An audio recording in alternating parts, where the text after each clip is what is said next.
Welcome to the garage. Today we're installing a windshield in my 63 split window. So this applies if you have any mid-year or really any car where you have to rope in a glass. Windshield, back window, cab windows, it's all the same. So stick around to see how we do it.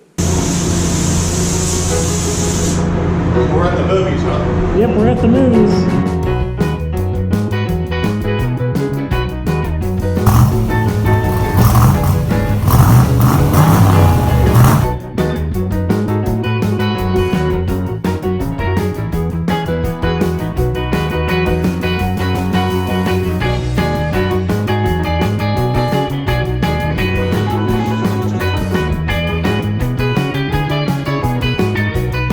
So we installed the windshield in the 63 this weekend. This is a brand new windshield, and it only took a few days to come in.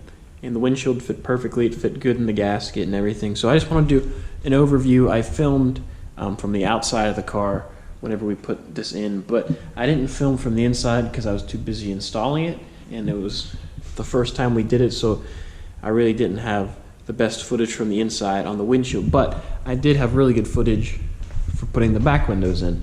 So I'll try to filter in some tips from the back window, so it may jump around a little bit, but I was able to talk a little more because I was able to install these ones by myself, where we had 3 guys on this. So overall this went in easy once you knew what to do, which is hopefully when you watch this video you'll see some of the mistakes that we made along the way, and that'll help you put yours in the first time and let it go in easily. So step one is definitely, obviously, if you have to take your windshield out, you have to cut your gasket. If your gasket is old and dry rotted, which it probably will be, so you can cut it from the inside or even the outside, I guess, if you're zip it right around here if you're careful. Take the glass out, peel the rubber off, and you want to take off your old clips because most of them may be rotten. So, but some of mine were in pretty decent shape. So my windshield just came in today. I ordered this, I think on a Wednesday, and today's Saturday, and it just showed up. And it is, I don't know if you can see the date code. You can kind of see it there. They had that, I think they sandblasted those in. But the box was freaking massive for this thing. It ended up coming out like an extra 1.5 feet on each side. And it was like 2 or 3 feet deep. The thing was packed really good, so no problems there. And it comes shipped with this little rubber protector on it, probably so when you handle it you don't get cut, it's easier to carry and stuff. So I have the rubber gasket sitting down there. It comes all coiled up, it's all twisted and stuff, so I wanted to let it relax a little bit. And I think I'm going to take this little rubber thing off here, clean it up a little bit, and put that gasket on.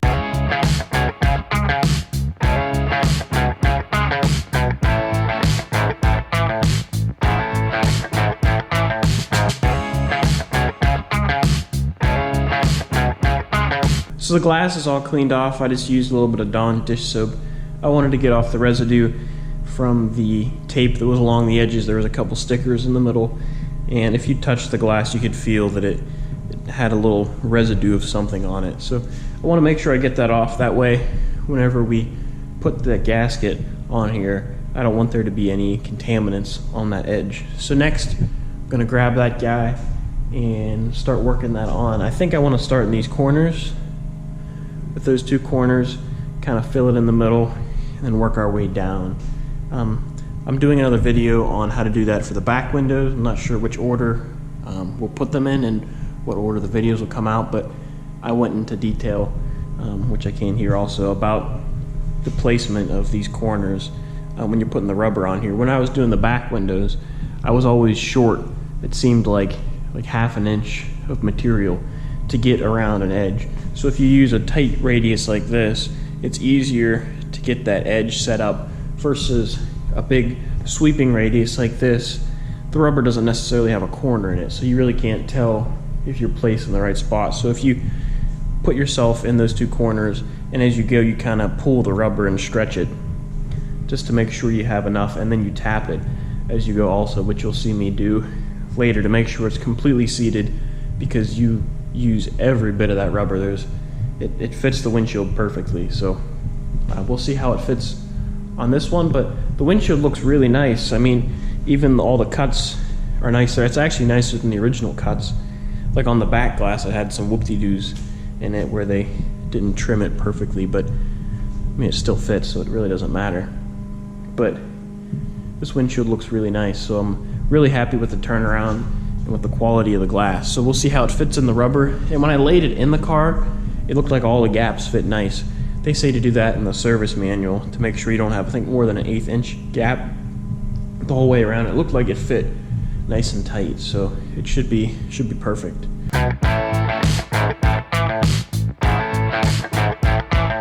so I have the corners installed, and the best way to do it, the hardest part is just to get the corner started, and then once you have it started, it likes to hold, but it likes to jump out. So the best thing to do is not just start one side, make sure you start both sides a decent bit, and this one started to pop out a little bit, but if you get like this side, I have it down a couple inches on either side, and that way you know it's fully seated, because if you only have it seated this way and it's sticking out on this side, you may not have this length right, and therefore you don't have enough material here. So you got to make sure you get both sides seated this way, that way you have enough rubber in the middle. So I think next I'm going to work this edge, get this one tucked in here, and then start working both sides down and around.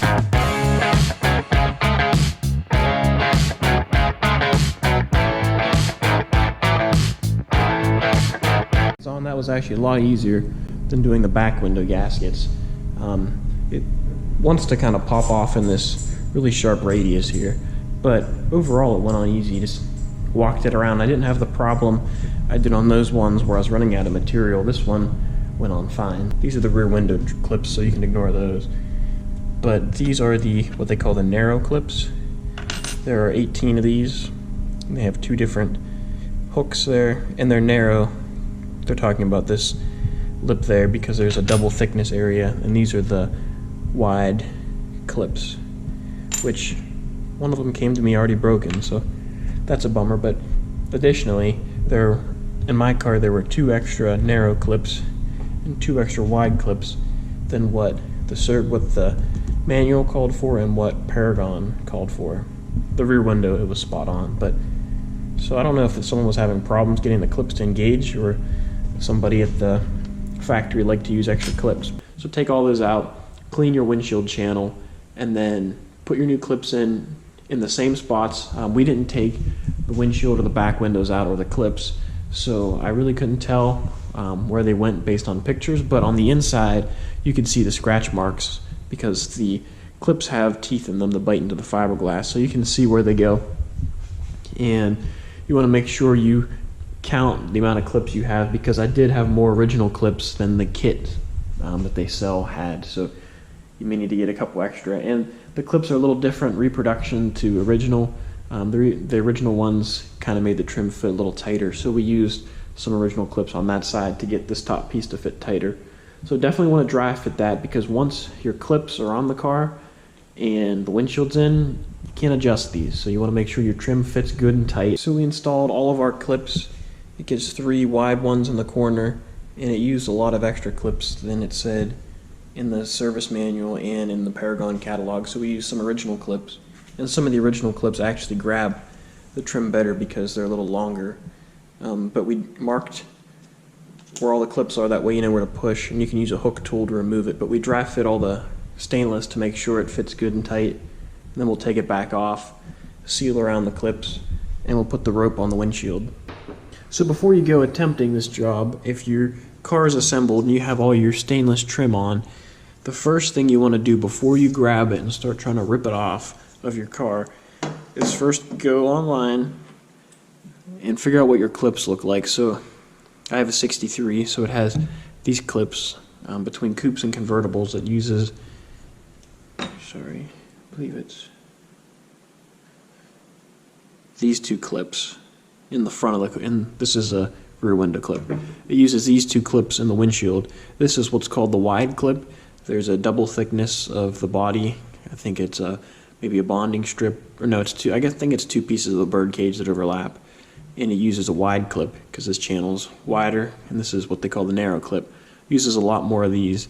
My car had 4 extra of these than what was originally called for, and had 2 extra of these than what was originally called for. You want to understand how these work. You want to look, because I think it's different from year to year. I think 64 to 67 might be the same, or any car you're working on. Just double check to see how your clips work. They all should work the same generally, but you want to just double check that, because if you go rip it on your trim, if you don't understand how the clip works, that's not going to release this. So this fits onto the windshield channel of the car. So when you push this piece of trim on, it's more like this. When you push the piece of trim on, there's this, like, I guess it'd be like a bead roll on this edge that the little tang on the clip holds onto. So if you're just yanking on this, you're just going to bend the heck out of your trim, because of the geometry of this, it's going to hang on to it. So what my dad found out online is if you get, this is just a Harbor Freight pick tool, there's like 7 of these. You can put like a piece of plastic in there if you don't know where your clips are, and you can feel around until you bump into them, and you can mark with tape, like we did on the windshield, where all the clips are. And when you get to it, you can feel it, and then you can pull it back. It's a little harder to do since I'm holding it with my hand, but you can pull the clip back just a little bit, and sometimes you don't even need to tug up on the trim a little bit, but if you know where all the clips are, sometimes like in the corner, they're really close together. So if you release one, the whole piece of trim's probably not going to jump out. So there were 3 here, so you want to get all those started, and then by the time you get here, the whole piece might jump up. Because especially for a 63, these are really expensive, so you don't want to mess these up.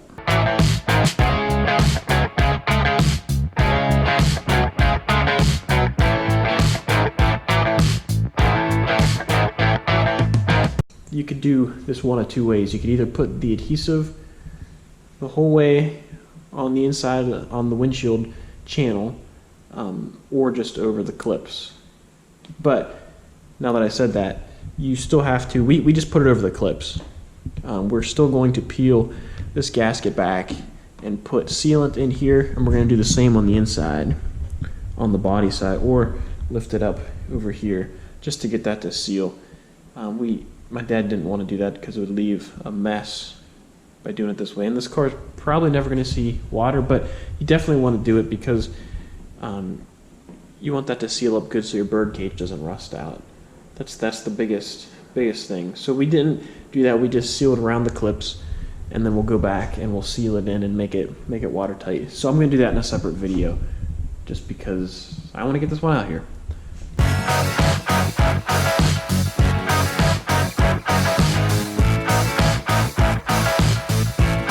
Here's some of the supplies, actually all the supplies we used. This is a Harbor Freight pick that my dad ground the tip off.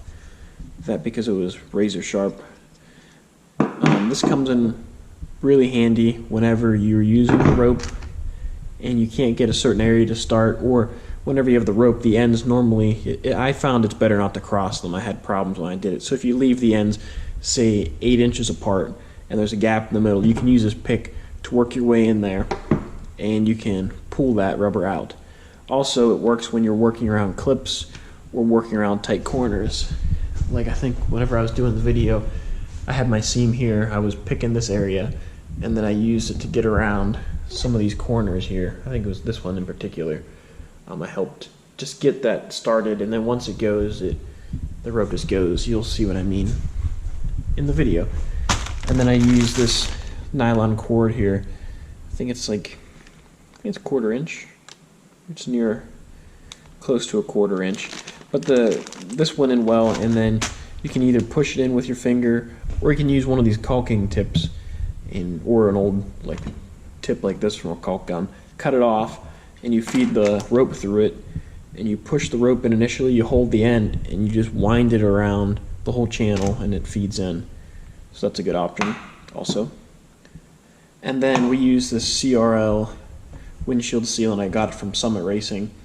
And they said some people like to use the 3M bedding and glazing compound, but people say this dries out, so I bought this before before I knew that this stuff was better. So I have extra of that. But that stuff is supposed to dry out. This stuff is supposed to stay more soft over time and prevent it from cracking and letting water in. So this is supposed to be pretty good stuff.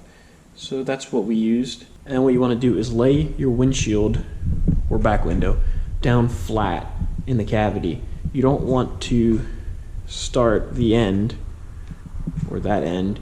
You want to lay it completely flat.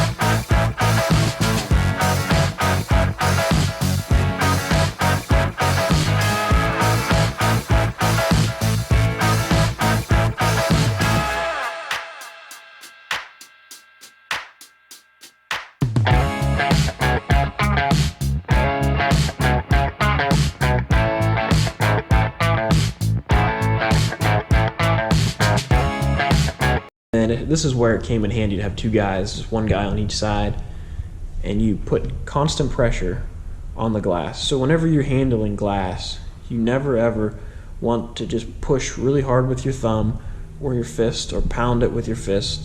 You want to use a nice open hand, obviously, if it helps if it's clean, open hand on the windshield or two. That way you spread out the force and you're not using a really, really concentrated, like a high heel force. I just put a smudge on my windshield. So you want to have your hand open and hold pressure in the area where the guy is working on the inside. So now, whenever we crossed these ropes, that was something I saw online. I wanted to try. I just thought it'd make it easier. What ended up happening is the rope got caught in a clip. Go figure, the cross point was right where our clip was. So the rope got snagged. We had to pop it back out and get that rope untangled from the clip. So it probably helps if you separate them, and then you use that pick. Once you start pulling on the rope either direction evenly, then you can go back in the middle and loop that. So what you want to do is have the guy on the outside, and you can even do, if you're skilled enough and you have long enough arms, you can do this, some of these parts by yourself or just with two people. But just hold constant pressure while the rope is moving, and then when you get to the corner, this is where we'll jump to the back. There's clips in there, and sometimes if the radius is tight like this one, you're going to want to use a swirling motion with the rope while you're pulling it. And I was even doing it around the clips. And some of these corners can be a little tricky. You just kind of have to swirl it. And you may have to swirl it a little bit by these clips. And once you get past the clip, you're home free. There's a lot of rubber in this area, a lot of friction, so whenever you do that, you're kind of slowly working it over that, and then when you get back into a straight, you'll just be cruising along. So as you're going, when you get to areas like these corners, or even when you're done, it's a good idea to slap the windshield. That lets it get the final seat. So you don't have to hit it hard. The windshield doesn't owe you any money. You're just kind of patting him on the back.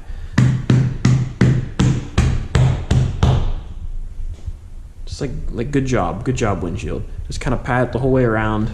And I did that on the back windows. I really noticed on the back window because of this crazy shape. So I just went around, especially when I patted right here. And on that one, whenever I did it by myself, this area sucked down like almost half an inch, it felt like. It was probably more like a quarter inch. But just by slapping it when you're done, it gets at its final seat. And that's just because of the way that this design works. So say, for a simple example, just to demonstrate the simplicity of this system, say this is our windshield channel on the car, this little cross section here, and my hand is the rubber gasket that you have. So whenever you are roping the glass, you put the rope in this channel like this. So whenever you're going, you want to pull the rope out. You can kind of pull it straight out, but you don't get a whole lot of angle on it. What you want to do is kind of point back at almost a 45-degree angle towards the glass. And when you do that, you lift this lip up. So as you go, when you're dragging it along, say you're going up and down, you're dragging it along, you're lifting this lip up, and once the rope passes by, the rope ends up relaxing over this lip. So this would be like the outside of the car, windshield is laying here, pull the rope, as it goes, this opens up, you pass it, it closes. But you need to slap the windshield or at least adjust it because it's still in this sunken position, like it's still sticking out of the car. So once you start to put pressure, light pressure in certain areas, the windshield then jumps into its like relaxed point where it's supposed to be in the middle. So it's a pretty simple system, but it's really nothing you can't do at home. Like this was our first time putting in a windshield, and once we figured it out, it was really straightforward. Like to put those back windows in, it took like 7 minutes a piece to rope it in. And the windshield, once we got on it, it was probably like 15 to 20 minutes whenever we finally figured out the right way to do it. So this is totally something you can do at home, removing it and cleaning up the windshield channel, and if you have to fix a little bit of rust or paint it and put new clips in and test fit trim, that you're looking at pretty much like a day's worth of work or a weekend. And the same with the back window. But it's totally an achievable project. So if you're at home thinking, oh, you know what, my windshield has got a bunch of chips in it or some scratches in it, like mine didn't really have that many chips, but it had marks in it from where the windshield wipers kind of wore a groove into it. So my dad convinced me to put a new windshield in this. So, and I just thought I want to put the original glass in because it had that sticker on it that was on the car whenever it was last running, and because it was the original windshield, I knew it fit. But Auto City Classics glass went in just as good, if not better, than the original windshield did. And I'm really happy with the way the glass looks, turned out. It's fantastic. So if you're looking at home thinking, I can't do that, you totally can do it on your own. Just have a buddy. It helps to have a buddy, especially one that has a mid-year. Like our buddy Rick came over and he wants to put a new windshield in his 66 convertible. So he wanted to see how to do this. So he pitched in, lent a hand, and he was a huge help to get this windshield in. So later on, I think he has a few more projects planned. We'll probably go help him do his windshield too. So it's totally something you can do over a weekend. And don't be afraid. Don't be afraid by the back glass. The first body shop that was going to do the car was afraid to take these out because he thought they might break them, either taking them out or putting them in. And after I put that windshield in, I had never roped anything before, and I was on the inside pulling. And it's literally, you just literally pull, and you just don't go too fast. You just pay attention to make sure the rubber seats up, and you make sure that it's going over the body, that you're not losing it. You just have to keep kind of pulling at it. But it's really straightforward. So I had no doubts that I could get this in. That's going to do it for this video. If you enjoyed, please leave it a thumbs up, subscribe to the channel, and check out some other videos. If you enjoyed the windshield video, I have another video on the back windows, so you can check that out. And just subscribe, comment, like, do whatever people do on YouTube. I got a lot of work to do, so I'll catch you guys later.